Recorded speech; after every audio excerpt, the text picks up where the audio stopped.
আসসালামু আলাইকুম গাইস, যারা ইতালির ভুক্তভোগী নুল্লসার লিস্ট দেখতে পান না তাদের জন্য খুব সহজ আজকে আমি দেখাবো। তো গুগলে আসার পর বিএফএস গ্লোবাল বলে সার্চ করবেন। তারপরে ফার্স্টে দেখবেন বিএফএস গ্লোবাল ওয়েবসাইট, এখানে আপনি ঢুকবেন, দেন একটু ওয়েট করবেন। তারপরে লেখা আছে আই এম অ্যাপ্লাইং ফ্রম, এখানে বাংলাদেশ সিলেক্ট করবেন। তারপরে and I am going to select country, আপনি যেহেতু ইতালি তো ইতালি সিলেক্ট করবেন। তারপর নিচের দিকে আসবেন, তো আমরা এটা আমাদের সুবিধার্থে এটা বাংলা করে নেব। উপরে দেখেন ইংলিশ লেখা আছে, এখানে টাচ করবেন, বাংলা অপশন আসবে। বাংলা অপশন আসলে এখানে সিলেক্ট করবেন, বাংলা হয়ে যাবে অটোমেটিক।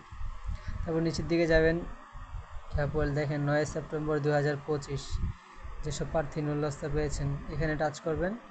তারপর একটু নিচের দিকে গোল ডাউন করবেন, দেখবেন প্রোটোকল নাম্বার নুল্লস্তা লিস্ট। তো এখানে 472 জনের লিস্ট আসছে। যাদেরটা মিলে যায় তারা সবাই আলহামদুলিল্লাহ বলেন, আর যাদেরটা আসেনি তারা ওয়েট করেন, সামনের সোমবারে আবার আরেকটা লিস্ট দিবে বাকি 400 কতজন। তো ঠিক আছে, আল্লাহ হাফেজ, আসসালামু আলাইকুম।